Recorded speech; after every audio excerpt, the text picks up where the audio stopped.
All right, here we are. We're live. I can't believe it. This is my second video broadcast going live here. My name's Dale Obrochta, and welcome to Restaurant Entertainment. Yes, we're talking about restaurant entertainment today. And I'm recording this to make sure everything goes smoothly. And this is my new screen, my new office here, my new look. And I just want to start out with this. Today we're going to be talking about restaurant entertainment. I'm going to be talking about the biggest mistake you can make when you get into restaurant entertainment. But before you start, what I need you to do is I want you to go type in a name of a fellow entertainer that's in your area, a trusted entertainer, somebody you've worked with in the past. I'm going to tell you exactly why you're doing this at the very end, but what I'd like you to do is type their name in, press enter. That's going to tag them so they could see this video and they will know exactly why you're calling them and what this is all about. So do me a favor, type in their name, hit enter. You ready to rock? I am. Let's move on.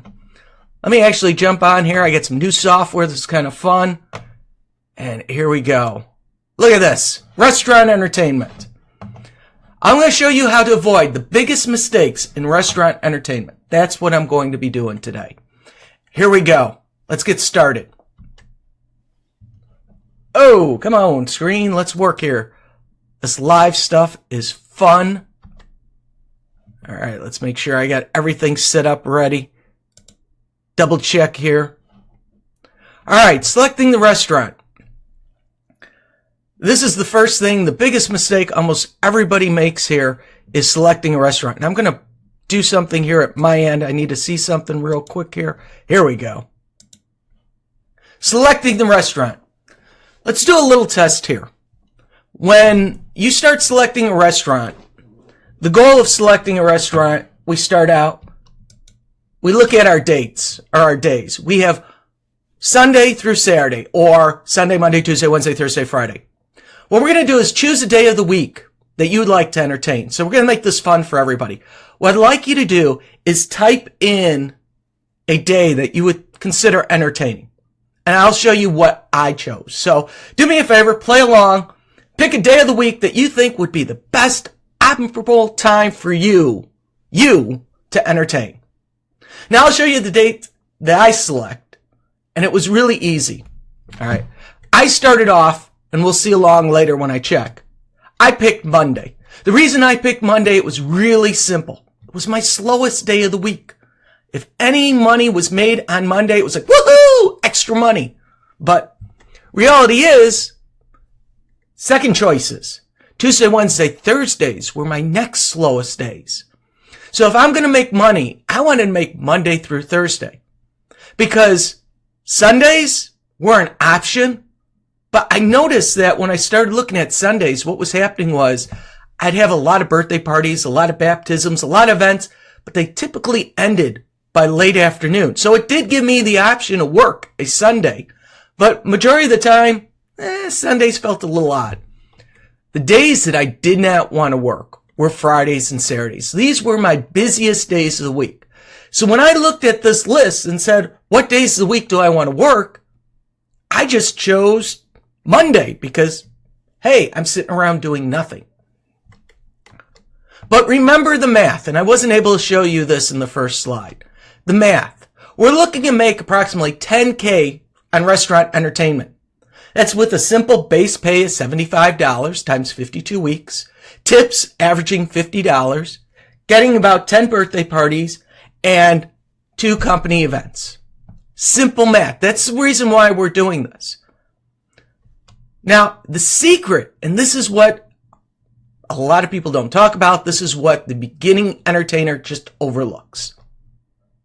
Understanding the restaurant demographics. This is key to knowing your restaurant and the potential your restaurant could give you. So restaurant demographics, specifically, Monday through Thursday is what we're going to look at. Now, who are these people that come out to eat? It's these people. In my experience, they're couples. Both work, they focus their life on their career, have no kids, or their kids are grown. These are the people who typically go out to eat Monday through Thursday. Now, I know what you're thinking. You're probably saying, Dale, I have a restaurant It works great. I rock it during the week. There's a lot of events that happen, but I got a follow-up question for you. What makes that night special? Is it family dine-in specials that they're offering? Is it a kids' night? Do you have special attractions that are happening in the area that are just drawing people in on that night? Typically, in my experience, like I say, Monday through Thursday are couples. They're focused on their career. They're focused on work. They're focused on their family. They're focused more on them. Do they appreciate the entertainment? Yes, but they're focused more on their life.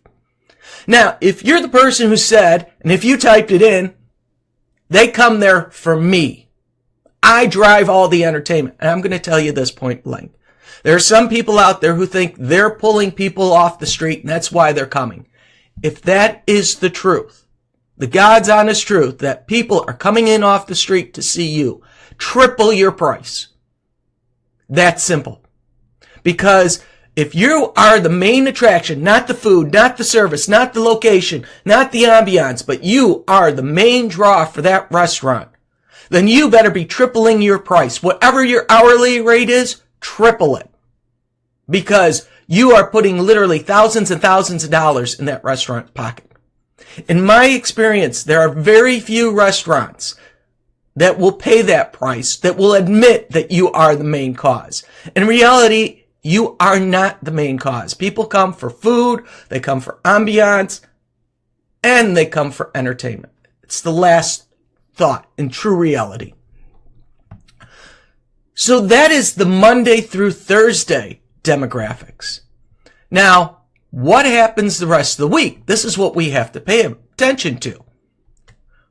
Friday, Saturday, and Sunday. Who are these people that show up? Well, these are the moms and dads and grandparents that show up.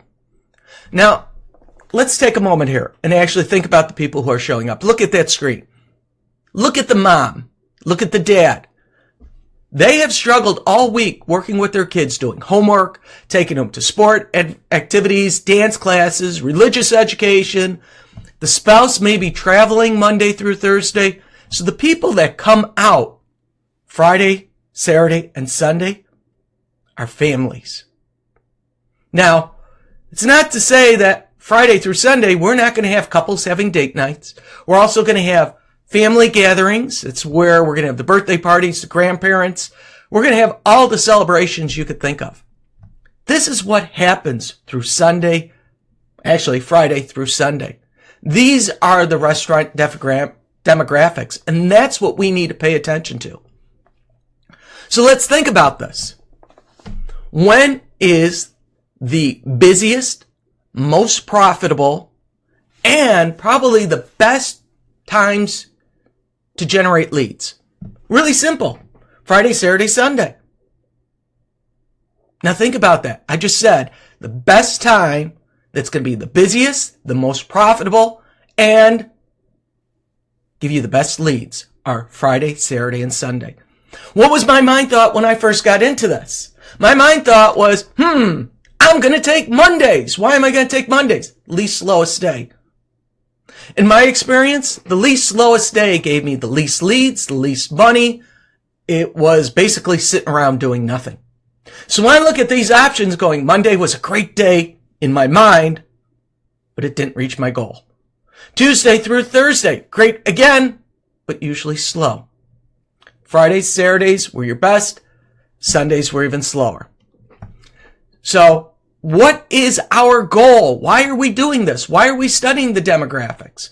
Well, we know that Friday through Saturday and Sunday are going to be our 3 best days to solicit for a restaurant. What's our goal? 10K. Think about that. We want to make 10K from a restaurant. If we're going to do this on a Monday, it's going to be more work.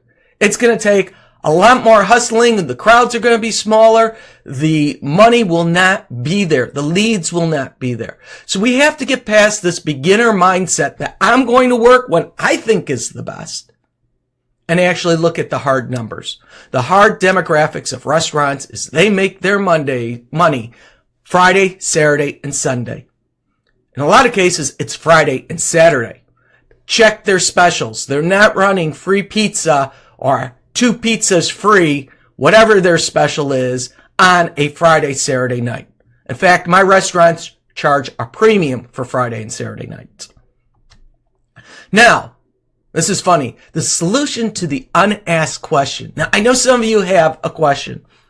Well, Dale, if you're telling me get a restaurant on Friday and Saturday night, these are the busiest nights a week. How the heck am I going to do that? I'm going to give you the secret right here. You're going to find a replacement. That's the reason why I had you in the beginning type in a name of a fellow entertainer. Think about that. You're going to have a replacement. You're going to work the busiest nights of the week. So that means that's going to guarantee every Friday and Saturday night and Sunday you have a job. It could be a birthday party. It could be a communion. It could be a sporting event. You name the event. And if you don't, you have a restaurant because your fill-in is filling in for those days. It's that simple. So if my busiest nights are Fridays and Saturdays, how do I work a restaurant? That is the real question. If my busiest nights are Fridays and Saturdays, how do I work a restaurant? Real simple. You find a replacement. Now, over the years, I have a list of people that have filled in for me. Now, you may be wondering, who are these people? They're trusted full-time entertainers. They live close to the restaurant, and they may or may not have a restaurant of their own. So let's review that again. They're trusted entertainers. Why do I want a trusted entertainer? I don't want somebody who's going to stab me in the back. I want people who will share the restaurant business with me. If they get a lead from my restaurant, they call me up and go, Dale, I need a second balloon person. I'm going to be the first one they call. So I want trusted. Why do I go with full-time entertainers? Full-time entertainers over the years, in my personal experience, have been the one that reciprocate the fastest. Due to the fact that they know what it's like to be sitting around on a Friday, Saturday night trying to make your mortgage. These are the people that know what it's like to actually work hard to get that gig. And if they find a lead, they're going to quickly call a friend and go, dude, I can't do it. Here's a day. So that's why I've always used a full-time entertainer. Now, there are part-time entertainers, which you could call too, which are great. Live close to the restaurant. That's always a fun one because not everybody lives close. But the key to a full-time entertainer, and this is really the mindset between sometimes a part-timer. There's a part-timer. Let's put a part-timer here and a full-timer. Part-timer, how far do you want me to travel? Full-timer, dude, I got a car. I got a plane. Where do you want to send me? We're there. Difference between part-time and full-time. If they've never worked a restaurant, I have guys that I have known for close to 40 years in the business who just started now working restaurants. Why? They sometimes thought it was beneath them. Other times they didn't see the money in it. Other times they were too busy traveling through the college market to actually have a restaurant. So when they're given an opportunity to do a restaurant, it's like walk around work for them. So they're like, this is cool, man. Granted, the money is sometimes not the greatest, but I get to joke around with people. I get to walk around. It's free to do what I want. There's nobody hounding me. There's no one making sure that, I'm dressed this way or I got to say this. They actually have a lot of fun doing this. So any full-time entertainer that I've called that talked about walking around entertainment, they just jump at the opportunity. So that's one of the reasons why. Now, what happens if these people aren't available? What happens if they're not available? Well, here's the great part. In Chicago, I only have a handful of full-time balloon entertainers I could call. I'll call a magician. And you're like, wait a minute. Dale, that's can't be right. You're a balloon guy, and this is a magician. It's not going to work. Guess what? It does work. Because in reality, this is what the restaurant wants. They want a body. They don't care if it is a face painter. They don't care if it's a balloon artist. They don't care if it's a magician. They're all about, and be honest, I'm going to tell you the truth here. This is God's honest truth right here. They don't care about their experience. They don't care about their age. They don't care about the entertainer. All they care about is they put something out on a marquee. They said something on the phone. All they want you to do is entertain their people. And They don't care who it is. It doesn't matter if it's me filling in for a magician doing balloons or a magician filling in for me doing the character. So swap a Simpson, put them in a different dress. That is basically the world of entertainment. As long as you can make their people laugh, you won't keep those kids happy, and you give them a great experience, that's all the restaurant is paying for. That has been my personal experience over the past 30 years. Now, what happens when you cannot find a fill-in? Notify the restaurant that you cannot find an individual and you have a prior commitment. That's simple. Again, I'm going to read this. Notify the restaurant you cannot make it due to a prior commitment. Let them know you tried your best to find a fill-in. You've called all the balloon people you've called, and this happens every year around the holidays. I get some restaurant owner who says, I want to be open the 4th of July because we only close on Christmas. Dude, on 4th of July, I could find you an act, but you're going to open up your wallet and you're going to pay so much money. And when they go, well, why can't you be there? Dude, I got someone who's paying me $1,000 for the same amount of time that you want to pay me $100. What would you do? And they'll look at you and go, I'd take the money. They understand that we are committing to them, but there are times that we cannot make it. Be honest with you. You're not going to get fired. You're not going to be replaced. They're not going to replace you just because you call off. And sadly, and this is the truth, you won't even be missed. That's true, unless they're really pumping this and advertising this. And the restaurant is so hard up to pull people off the street that they need to have entertainment. That's scary, folks, because that's saying that their food may not be good, their service may not be good, and the only thing that's keeping them alive is entertainment.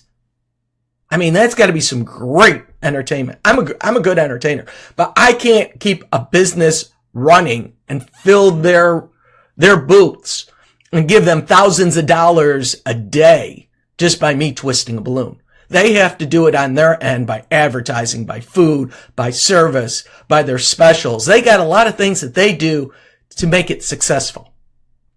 So again, if you can't make it, notify them. It's that simple. Now, what's next? What's coming up next? I'm going to give you a video that shows you how to find the best restaurant for entertaining. This is a short one today. I'm not going to be going long, but right here, how to find the best restaurants for entertaining. That's going to be the next critical Facebook Live. And I want you, please don't forget, like and share this and join our mailing list. That's what I'd like you to do. You could click on the join. Why joining the mailing list? Because I'm going to send you out email notifications that when I do another one of these, you could find out about it. So that's what I got for you today. I'm going to see if I could pop over here to the live video. Let me jump out here. Hey, Lori, I see Lori out here. If you have a quick question, you may want to drop it down here. I'd like to answer anybody. I know I see Arizona Rick, Barry's out there. Let's see, Anthony's out there. Donna's out there. Mark Burns out there. Susan, hopefully you're doing better in the hospital. I've been following you, man. There's a lot of great people out here. Give me the likes. Give me the love. These things are only going to get better. I am working like a dog to make sure this happens. Let me jump over to my big screen here. Having fun. Hopefully this came out the way it is in my mind. It played out. You folks have a great day. Like this, share this, tell a friend about it. Hopefully you've tagged a friend. If you haven't done that now, go out there, tag your friend, make sure they watch this video. Because when you call them up and go, hey, boom. And trust me, I have about 7 entertainers that I call periodically through the year to fill in. They're always happy to fill in. They never really question the money. They know it's easy walk around. They have fun. Again, tag a friend, put it in there, hit enter. Till then, till next time, this is Dale Obrochta saying, have a good one. I'm out of here. Enjoy the day.